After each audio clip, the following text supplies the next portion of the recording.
to see you all. All right. Good morning. Good morning. Grand Rising. Oh, so grateful to be here with you all and in Chicago, the city that always has my heart.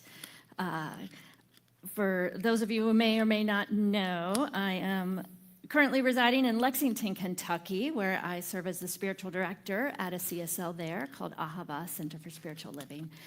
And happy to get to be here today with you all. Yes. So I want to begin with this quote from Brené Brown, one of my favorites. Anyone else? Brown fans? Yes, yes. Okay. They need a word. You know, there's like Swifties. Is there a word? We need a word for like Brené Brownies. Yeah, we'll be brownies. All right. So she says, owning our story and loving ourselves through the process is the bravest thing we will ever do. So this hits me, right? Like that is like so true. And I don't know about you all, but recently life has been lifing. And through that process, I have come to know and understand the opportunity to love myself even more. Especially those parts of myself, of ourselves, that we would rather not have to deal with or hide away. Those parts that are the messy self are parts of us that often are those wounds, triggers, the awkwardness, the doubt, the grief, all of it. And yet, what I've come to discover through my life experience is through truly embracing and integrating all of that, I can stand more firm in the truth of who I am. Yes. Everything is the holy, fertile ground where transformation begins, if we're willing to shift our perspective as such to see it that way, right? And if we're willing to look within and love ourselves through the unknown, through the change, through the doubts, through the And in The Science of Mind, Dr. Ernest Holmes reminds us that love is the very nature of God, life, spirit. And through the power of love, we can let go of the past and begin again. We are always at choice. We always have the opportunity to know and see ourselves anew, to see each other, to see the world anew by knowing that God is love and love is who we are. And love is not a static thing, just like life isn't static. We are always growing and expanding into a deeper understanding of what that means. Divine love is our true essence. It is the very nature of who we are. So when we look at it this way, we know then that self-love is not indulgent. Self-love isn't about being selfish. It's not arrogance. Self-love is living in alignment with that true divine nature, embodying the love that we are and grounding ourselves in this infinite presence and being open to be that vessel, that channel, that instrument of spirit to allow its love to be known in even greater ways through us. So we heard earlier the reading from the book of this month that we at Ahava are also studying along with this CSL global themes from Thich Nhat Hanh. And he said that feelings flow in us like a river. Each feeling is like a drop of water in that river. And some are refreshing, some are healing, others may be clouded with pain, suffering, or misperception. But he reminds us that when we are willing to look within and to explore the depths of the river of our feelings, we can see what has been preventing us from experiencing the joy and the fulfillment and the love and the life that we desire. And in doing such, we can transform and shift our perspective to see something new, to be open to a new possibility. The person who suffers most, as he quoted the Buddha, is the person who sees many wrong perceptions. And wrong, it's not like good, bad, right, or wrong, because we can read this stuff and then use it as a self-judgment, or I'm not doing this right, or I'm not seeing this good enough, right? So let's just notice if that's coming up. Perhaps that's an invitation of something to explore and to heal around. But this idea of seeing rightly or being open to see something from another perspective reminds at least me that what I may be seeing or experiencing in this moment, if it feels stuck or limiting, it's because I'm not open to see it all. And then I may be like this when there's something going on here that I just don't yet have the eyes to see, but I'm willing, right? So the idea is, are you seeing clearly? Are you open to see beyond the limited perception of what is showing up in your life today? Because our suffering is not always in the thing itself, the life occurrence or events or the shift that is occurring, but in the story and the meaning we make of it, and the story we tell ourselves about it. Those old, often core wounds that come up, right? About I'm not lovable, I'm not enough, I'll never be good enough. Those kind of things. These are the example of these wrong perceptions, because the ultimate truth of life is the oneness of the universe, of God, that is love, that is all possibility, pure potentiality. So these wrong perceptions can keep us trapped in the limited experience in our life. And Holmes would put it in his words by saying, when we forget that we are an individualized expression of the one life of spirit, we live in error, or we live in separation. We can start to think that things in life are happening to us, and that if only those people over there did A, B, or C, things would be much better for ourselves or the world.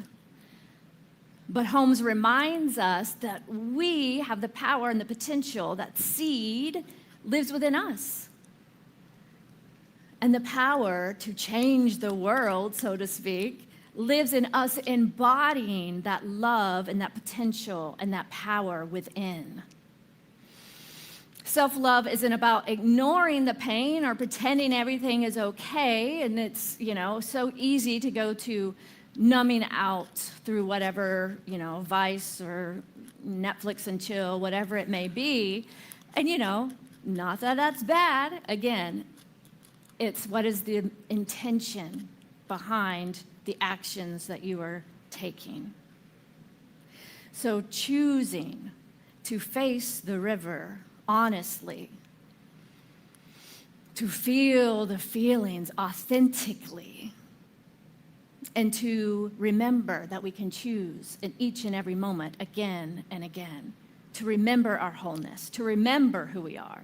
And the more we do our work to discover the depths of our own river, the depths of our own being that is blossoming and as to who we are becoming, we start to know ourselves more and love ourselves more so that we can show up in the world in a way that makes the most beneficial impact, creating that ripple effect. So I have had one experience after the other in the past year and a half that has called me to a deeper level of self-love than I even knew was possible.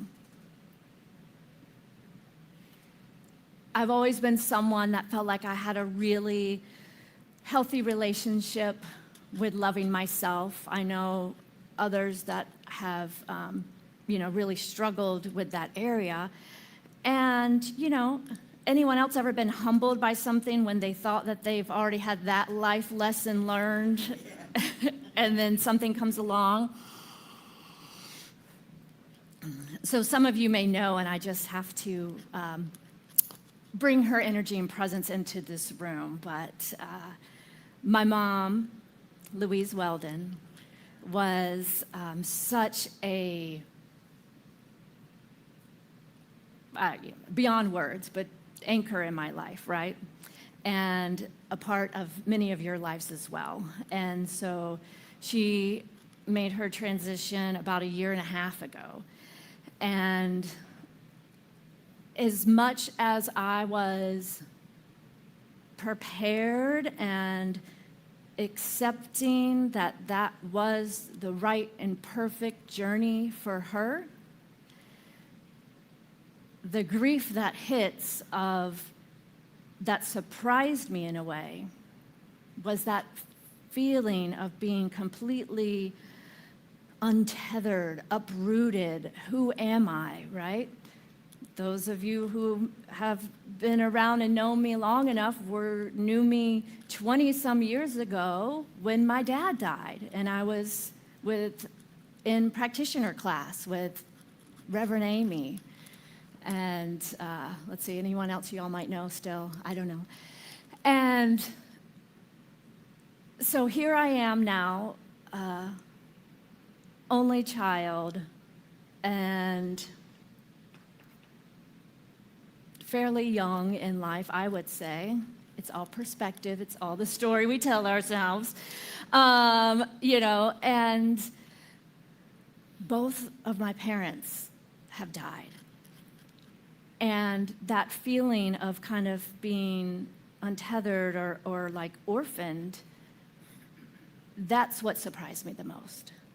And it was the biggest invitation to lean into a deeper awareness of who I am and my own inner strength as Rainbow, not Louise's daughter or John's daughter or any of those things, but who am I in the world today, standing on my own 2 feet in my own strength and power,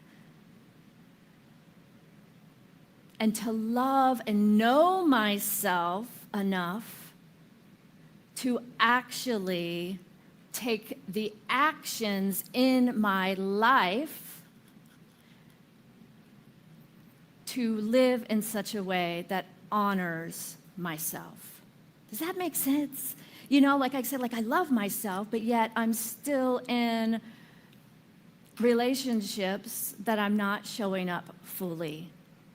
I'm still holding back on certain things and not speaking my voice as clearly as I would like to.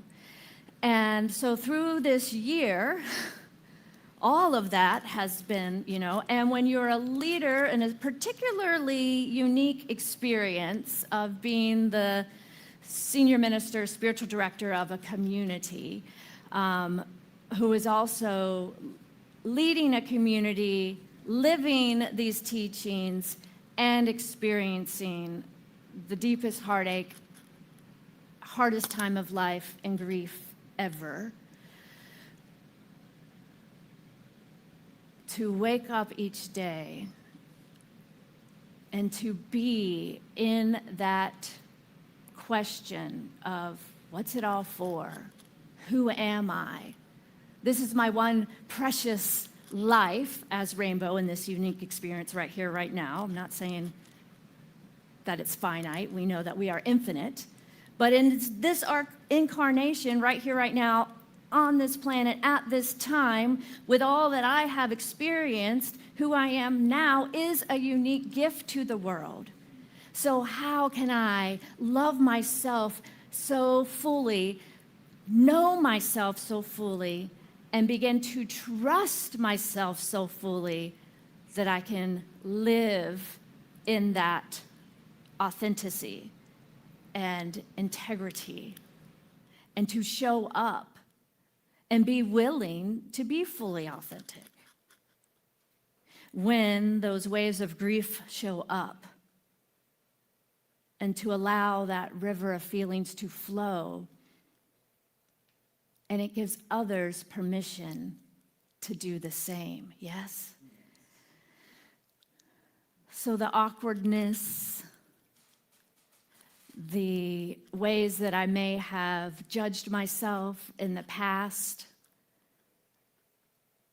I now completely embrace as the uniqueness of who I am today. And it's the exact places where spirit gets to shine through. So treating myself with that level of love and compassion, and just allowing myself to be wherever I'm at in that moment, is a practice of self-love, right? And it's a daily practice. You know, self-love isn't just like having a healthy self-esteem. It's deeply tied to trust. This has been my journey recently. Trust is that fertile ground where the strength and the courage to live authentically and to demonstrate love in action comes. And when we don't trust ourselves, we can second guess, we can stay silent, and we can just kind of let things be as they are. But then we are showing up in life as a kind of reaction to whatever's going on around us. But I don't know about you, but I would much prefer to show up with intention instead of showing up in reaction, right? We talk a lot here about the idea of responsibility, personal responsibility in our self-growth process. And I love this idea of like responsibility is the ability to respond. But there's often a pause, at least for me, that occurs from when something's happening in life. We can react, or we can take that pause and consciously, with intention, respond to what is occurring. And so this journey of trusting myself, it's not trusting our ego or our personality, but it's trusting that something within knows. And then something powerful begins to happen when we begin to live and embody that and take up more space in our life, in whatever way that may look like for you. To speak from that place of truth, to advocate for a world that reflects the love and the dignity and the justice and the equity that we know is possible. Creating that world that works for all. So building trust isn't just a one-time decision, it's a daily practice. And just like anything, I've noticed it can start with something that seems so simple, but not necessarily easy. So I'm going to give you a few practices that has allowed me to move into this more integrated, embodied level of self-awareness, self-knowingness, self-love, self-trust, right? And they all kind of go together, and then self-expression. So in order to know ourselves and trust that inner guidance and trust who we are, it's keeping our word. Okay, well, it is, for me, often easier to keep my word to someone else than it is to keep my word to myself when no one else knows.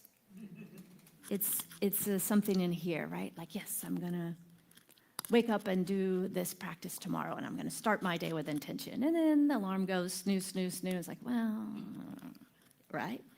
But those are the ways, starting small. Like, what are those things you told yourself you were going to do in order to practice self-love?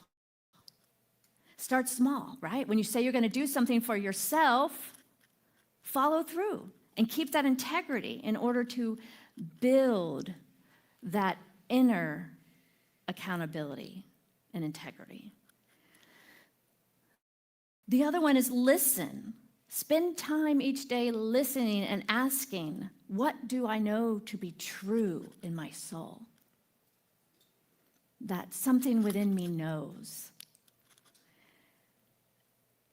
And going to that place, especially if you notice something in the world, in the news, in your relationship, and whatever experience, somebody walking down the street and saying something, if that trigger comes up, pause. What do I know to be true about this situation in my soul? And then from there, we have that awareness as we're listening to ourselves more to put our energy and attention towards that which our soul knows to be true, not the triggered ego and thoughts, right? Speak up gently. Practice saying what you think and feel in safe spaces. And then your voice begins to grow stronger the more you use it. So one of the I'm trying to find the right word here, but anyway, one of the outcomes, or another kind of surprising plot twist, you could say, that came to me through this process, and obviously it's very nuanced and very, there's a lot to be known about it. But to put it simply, through my grief process and learning to know and love and be there for myself in that process and know myself and trust myself more, also then came another shift in my relationship. So some of you may know, my partner Heather and I have been together about 17 years, but about 9 months ago, we decided to separate. And we have a beautiful daughter who's now 9.5. Some of you, again, know Cadence. She's doing great. And, we are still consciously co-parenting and navigating all of that with as much love and intention and consciousness as we can.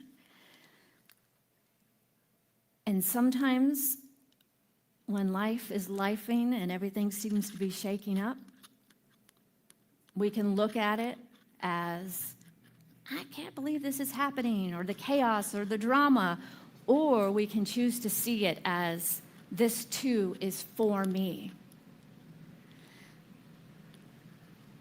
And live into that fully embodied practice of knowing ourselves and loving ourselves so fully that we no longer put ourselves second, that we no longer compromise our values, our integrity.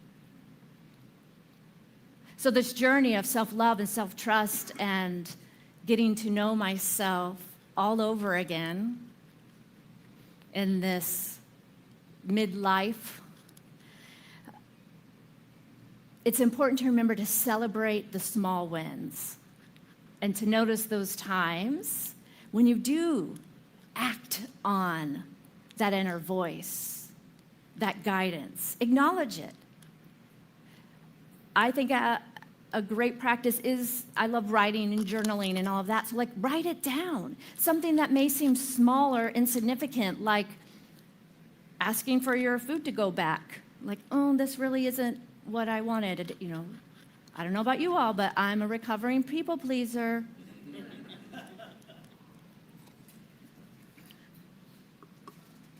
It's okay to advocate for what you want.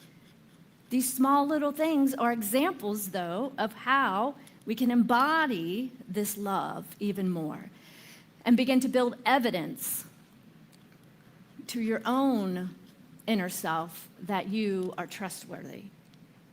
And what I've discovered, it's really building evidence with my inner Rainbow, that she can trust adult Rainbow to let her be free for the quirky, queer weirdness that she is. I was joking with my friend the other day about, she just laughed. So she was just like, we're just sitting there talking, and I'm like, oh, I just have to stretch. Or I just don't sit normally in a chair and sit still. That's just not who I am. But yet for many years, I was conditioned to think that this is what you're supposed to do. I was recently at a justice ministry conference, and I was like, I would notice how I would be uncomfortable, just physically, like it's just hard for, like I would be cold, or no, actually I got really hot at one point, midlife, and I was like, I'm gonna get up, and and I was like, gave myself permission to go stand in the back corner by the water and stretch, or sit on the chair, and some people would look, and I'm like, I really don't care what other people think. I'm not there's a difference, right? Like I'm mindful, I'm aware, I'm not gonna stand right here and be like, in the middle of someone, speaking, but I'm also gonna listen to what my body needs and honor that, and not be like, I have to sacrifice myself somehow to fit in. Because you've probably have talked a good bit here about this idea of belonging that Brené Brown talks about, and how belonging is not fitting in, it's creating a space where everyone can be uniquely who they are. So, the more we trust ourselves, the more we fully step into our divine power, and that is the exact power that we need to co-create this world that works for all. So I invite us now to anchor this truth with an affirmation. You can speak it out loud, repeat after me, or hold it silently, but I invite you to use your voice, move that energy if that feels good to you. So I'll read it and invite you to say it after me. I no longer shrink to fit the fears of others. I no longer shrink to fit the fears of others. I will not abandon my own voice to please others. I will not abandon my own voice to please others. I trust myself. I speak my truth. And lastly, I create solutions born from love, not fear.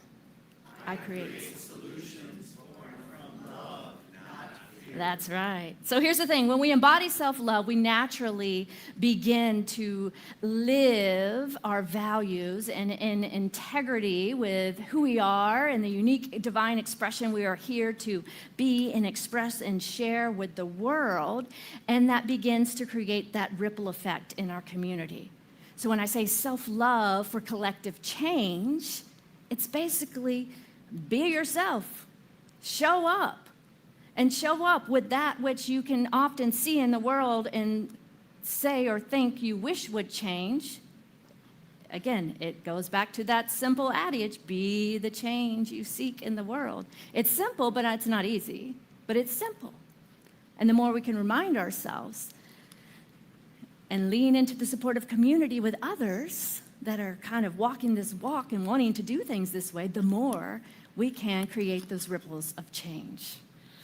As the science of mind reminds us that we can change the way, when we change consciousness, the world we see and experience that is reflected around us. Self-love is like that stone dropped in the pond that begins to create those ripples from your heart into the world.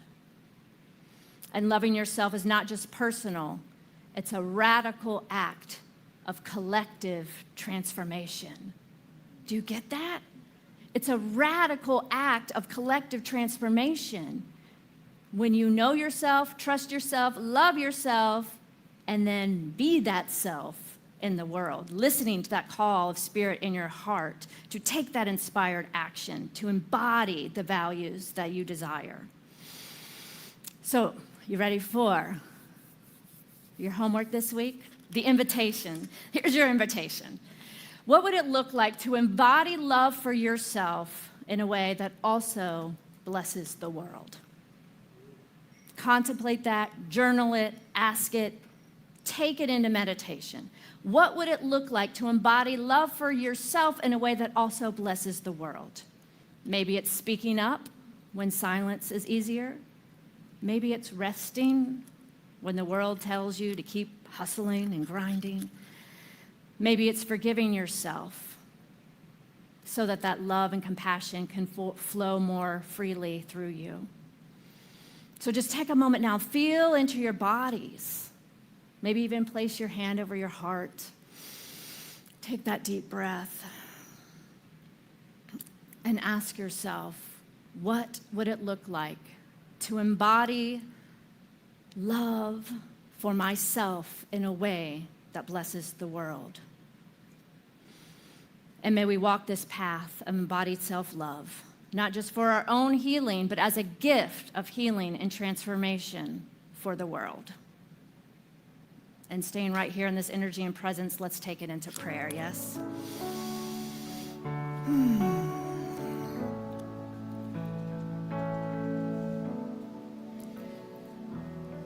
Yes. What I know and recognize is that there is one life, one presence, that is love, that is wholeness, that is freedom, this energy of the divine itself, getting to know itself more fully in, as, and through all of us. This love embodied. Knowing that there is only one life, one thing expressing right here, right now, I know that it is the very essence and nature and truth of my being. And as I know this freedom and love and joy to be who I am, I know this must absolutely be the very essence and nature and life of each and every being in this world and beyond. So from this place of oneness, I speak this word right here, right now, knowing that love is always the answer. Love will find a way. Love is expressing itself right here, right now, through each of us. And as we open our minds and hearts to see rightly, to be open to new possibilities, to experience a shift in perspective, that all things are made new. And right here, right now, in this eternal now moment, there is the opportunity to be love, to be the change, and to be that catalyst for healing that we desire for ourselves, for others, and the world. So I know as we move from this moment throughout the rest of our day, throughout the rest of the week, that we walk embodying the love and the freedom and the joy of life itself. Showing up as that blessing to the world as we know and love and trust ourselves more fully. And to remember that we are never alone. When the circumstances in life shift as such, when those plot twists come, I know right here, right now, there is something greater unfolding. And that the presence and the power of the divine itself is right where we are. We are never alone. We have the strength and the power to show up and to be who we are becoming in each and every moment as the very love and essence of life itself.